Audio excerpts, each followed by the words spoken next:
গল্প শকুন। হাসান আজিজুল হক।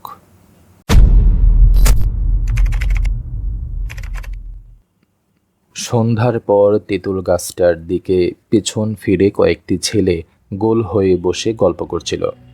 হঠাৎ একটা বুড়ো শকুন শব্দ করতে করতে সেখানে নেমে আসলো। ছেলেরা প্রথমে ভয় পেয়ে গেল, তারপর বুঝতে পারল বেলা থাকতে থাকতে শকুনটা বাড়ি ফিরে যেতে পারেনি, রাতকানা হয়ে এখানে এসে পড়েছে। ছেলেরা সিদ্ধান্ত নিল শকুনটার সাথে মজা করবে তারা। হই হই করতে করতে ছেলেরা এগিয়ে গেল শকুনটার দিকে। রফিক এগিয়ে শকুনটার ডানা ধরে ফেলল। শকুনটাও ওদের কাছে এত সহজে ধরা দিতে চায় না। একটা ঝাঁকি দিয়ে নোংরা পাখা দুটো মেলে শকুনটা সরু গলি ধরে জোরে দৌড়াতে লাগলো। শকুনটা ছেলেদের হাত থেকে নিজেকে বাঁচানোর জন্য দৌড়িয়ে যাচ্ছে। ছেলেগুলোও শকুনটাকে ধরার জন্য পেছন পেছন দৌড়াচ্ছে। শকুনটা ক্লান্ত, অসুস্থ, বৃদ্ধ এবং রাতকানা, যার কারণে সে উঠতে পারছে না।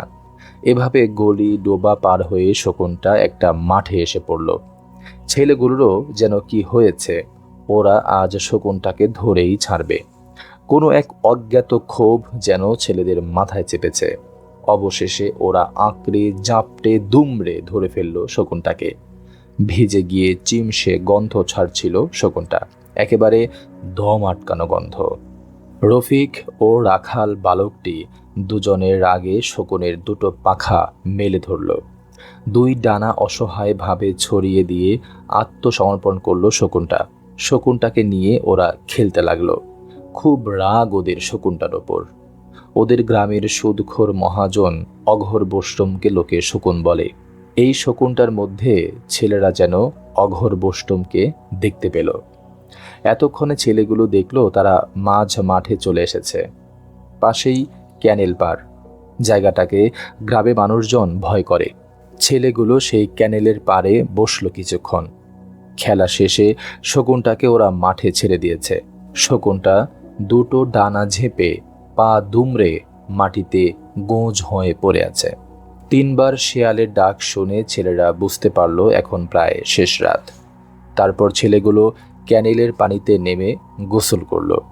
শকুনটাকেও গোসল করালো। তারপর সবাই মিলে শকুনটাকে হাঁ করিয়ে শুকনো খড় খাওয়াতে লাগলো। তারপর ছেলেদের মাথায় শকুনের পাখনা নেওয়ার কথা আসলো।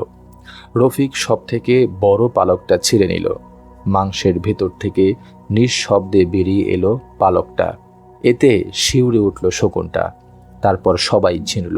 পাখনা ছেঁড়ার পর কদাকার বড় মুরগির মতো দেখতে লাগলো শকুনটাকে। এরপর ক্লান্ত ছেলেরা যার যার ঘরে ফিরে যেতে লাগলো।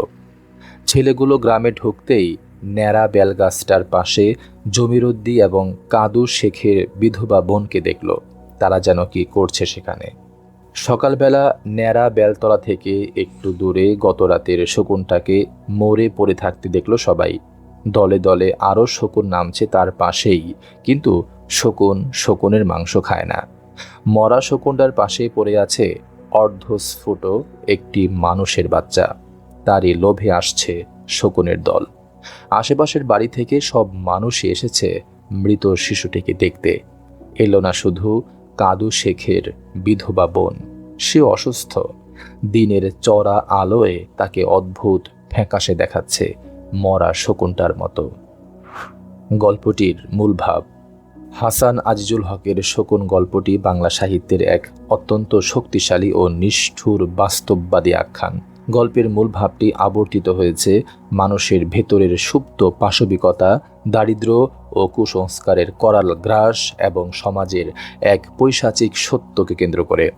লেখক এখানে একটি বৃদ্ধ শকুনের অবমাননা ও মৃত্যু এবং একটি মানব শিশুর ভ্রূণ হত্যার ঘটনাকে সমান্তরালে এঁকে দেখিয়েছেন যে আধুনিক সভ্য সমাজের আড়ালে কত বীভৎস অন্ধকার লুকিয়ে থাকতে পারে।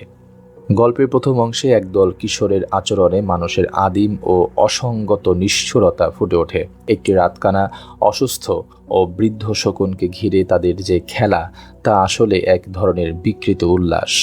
কিশোররা শকুনটির ওপর তাদের ব্যক্তিগত ও সামাজিক ক্ষোভ, যেমন সুদখোর মহাজনের প্রতি ঘৃণা, উগরে দেয়। পালক ছিঁড়ে রক্তাক্ত করা বা জবরদস্তি খড় খাওয়ানোর মতো কাজগুলো মানুষের ভেতরের সেই অবদমিত হিংস্রতাকে প্রকাশ করে, যা সুযোগ পেলেই নিরীহ বা অসহায় প্রাণীর ওপর চড়াও হয়। শকুনটিকে তারা কেবল একটি পাখি হিসেবে নয়, বরং সমাজের সমস্ত কদর্যতার প্রতীক হিসেবে দেখে তাকে তিলে তিলে মৃত্যুর দিকে ঠেলে দেয়। গল্পের মোড় ঘুরে যায় শেষ অংশে, যেখানে লেখক এক ভয়াবহ ও বীভৎস বাস্তবতাকে উন্মোচিত করেছেন। সকালবেলা মৃত শকুনের পাশে যে অর্ধস্ফুট মানব শিশুর দেহটি পাওয়া যায়, তা সমাজের নৈতিক অবক্ষয় ও গোপন পাপের এক নগ্ন দলিল। কাদু শেখের বিধবা বোনের অসুস্থতা এবং তার ফ্যাকাশে হয়ে যাওয়া বুকটি নিঃশব্দে জানিয়ে দেয় সেই ভ্রূণ হত্যার করুণ ইতিহাস।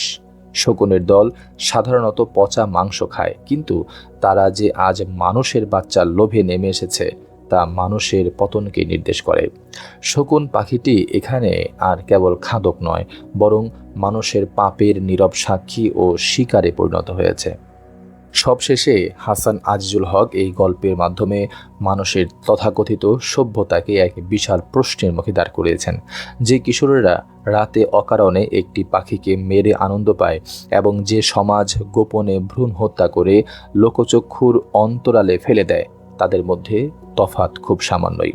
শকুনটি মারা গেলেও সমাজের সেই শকুনি প্রবৃত্তি যা দুর্বলকে ছিঁড়ে খায় তা থেকেই যায়।